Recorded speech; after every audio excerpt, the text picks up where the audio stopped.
আসসালামু আলাইকুম বন্ধুরা, ওয়েলকাম টু জান্নাত কুকিং চ্যানেল। আজকে তৈরি করব ডিম আর গুঁড়া দুধ দিয়ে পুডিং। কোনো রকম ছিদ্র ছাড়া কিভাবে পুডিং চুলাতে তৈরি করতে হয় সব কিছু ডিটেলসে শেয়ার করব। সাথে থাকছে অনেকগুলো টিপস। আশা করছি সকলের কাছে ভালো লাগবে এবং সহজে লাগবে। রেসিপিটা ভালো লেগে থাকলে একটা লাইক দিয়ে সম্পূর্ণ ভিডিওটি দেখে নেবেন আর চ্যানেলটি সাবস্ক্রাইব করে বেল বাটনটি অন করে রাখবেন পরবর্তী ভিডিওটি সবার আগে পাওয়ার জন্য। পুডিং তৈরি করে নেওয়ার জন্য মিক্সিং বলে নিয়েছি 3টি নর্মাল তাপমাত্রার ডিম। মিষ্টির জন্য দিয়ে দিচ্ছি 1/3 কাপ চিনি, দিয়ে দিচ্ছি 1/4 টিস্পুন লবণ। মিষ্টি খাবারের মধ্যে যদি সামান্য পরিমাণ লবণ ব্যবহার করেন তাহলে দেখবেন মিষ্টি খাবারের টেস্টটা একটু বেরিয়ে যায়। এখন আমি ডিমের সাথে চিনিটা খুব সুন্দর করে মিশিয়ে নিচ্ছি। চিনিটা অবশ্যই ভালো করে গলিয়ে নিতে হবে। ফ্লেভারের জন্য দিয়ে দিচ্ছি এখানে 1/2 চা চামচ ভ্যানিলা এসেন্স। এই ভ্যানিলা এসেন্সটা দিলে দেখবেন এখানে আর ডিমের গন্ধটা লাগবে না। আপনারা চাইলে ভ্যানিলা এসেন্সের পরিবর্তে এলাচ পাউডার ব্যবহার করতে পারেন, কিন্তু খুবই সামান্য পরিমাণে ব্যবহার করতে হবে। এখন আমি ডিমের মিশ্রণটা সাইড করে রেখে দিয়েছি আর আমি নিয়েছি এখানে পাউডার দুধ 1 কাপ। মেপে এখানে আমি 1 কাপ পাউডার দুধ নিয়েছি আর দিয়ে দিয়েছি 1.5 কাপ নর্মাল পানি। এই নর্মাল পানিটা দিয়ে যদি পাউডার দুধটা গুলিয়ে নেন তাহলে দেখবেন দুধটা খুব সুন্দর করে গলে যাবে। 1 থেকে 2 মিনিটের ভিতরে দেখবেন দুধটা খুব সুন্দর করে পানির সাথে মিশে যাবে। পানির সাথে এরকম আলতোভাবে বিট করে নিলে দেখবেন খুব সুন্দর করে দুধটা মিশে একবারে পানির মতো হয়ে যাবে। এরই মধ্যে দেখেন আমার দুধটা তৈরি হয়ে গিয়েছে।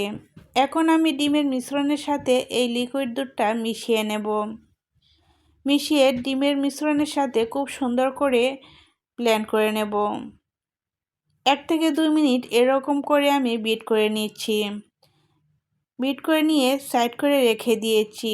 এখন ক্যারামেল তৈরি করে নেওয়ার জন্য চুলায় একটি প্যান বসিয়ে দিয়েছি 1/3 কাপ চিনি আর দিয়ে দিচ্ছি 2 চা চামচ পানি। চুলার আঁচটা মিডিয়ামে রেখে আমি ক্যারামেলটা তৈরি করে নেব।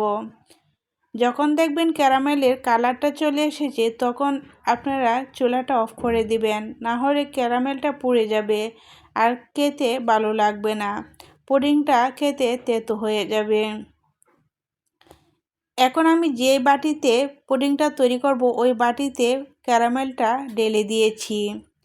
ক্যারামেলটা ঢেলে তারপর এরকম গুঁড়িয়ে দিতে হবে, তাহলে দেখবেন খুব সুন্দর করে সেট হয়ে যাবে।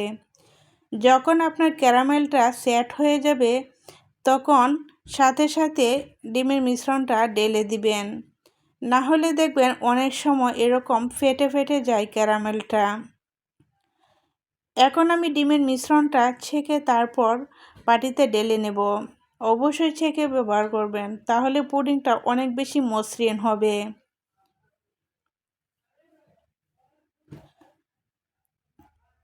সম্পূর্ণ মিশ্রণটাই আমি বাটিতে ঢেলে দিয়েছি। এখন পুডিং তৈরি করে নেওয়ার জন্য চুলায় একটি প্যান বসিয়ে দিয়েছি। পরিমাণ মতো পানি দিয়ে একটি কাপড় দিয়েছি, কাপড়ের উপরে একটা স্ট্যান্ড বসিয়ে দিয়েছি। এখন পুডিংয়ের বাটিটা আমি বসিয়ে দিয়েছি। বাটিটার মাপে আপনারা পানি দিবেন। বাটিটা অবশ্যই 3 ভাগের 1 ভাগ পানির ভিতরে থাকতে হবে আর 2 ভাগ খালি অবস্থায় থাকতে হবে। ঢাকনা দিয়ে ঢেকে আমি 25 মিনিট এই পুডিংটা রান্না করে নিয়েছি। 25 মিনিট পর চেক করে দেখলাম পুডিংটা খুব সুন্দর করে কুক হয়েছে। ঠান্ডা করে আমি ফ্রিজে রেখেছিলাম 15 মিনিট। খুব বেশি সময় কিন্তু ফ্রিজে রেখে দিবেন না। খুব বেশি সময় যদি পুডিংটা ফ্রিজে রেখে দেন তাহলে দেখবেন উপর দিয়ে ক্যারামেলটা অনেক বেশি শক্ত হয়ে যাবে আর পুডিংটাও অনেক বেশি শক্ত হয়ে যাবে। হালকা একটু ঠান্ডা হয়ে গেলে পুডিংটা খুব সুন্দর করে সেট হয়। এখন আমি পুডিংটা কেটে আপনাদেরকে দেখাচ্ছি ভিতরেও যে কত মসৃণ হয়েছে আর কত সুন্দর হয়েছে আপনারা দেখলেই বুঝতে পারবেন। আর এই পুডিংটা কিন্তু খেতে খুবই মজার হয়েছিল।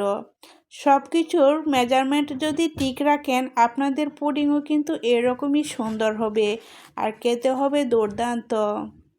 আশা করছি সকলের কাছে খুবই ভালো লেগেছে আমার এই সহজ রেসিপিটি যদি সেম টু সেম ফলো করে আপনারা পুডিং তৈরি করেন আপনাদের পুডিংও এরকমই সুন্দর হবে। আজ তাহলে এ পর্যন্তই। সকলে সুস্থ কামনা করে বিদায় নিচ্ছি। আল্লাহ হাফেজ।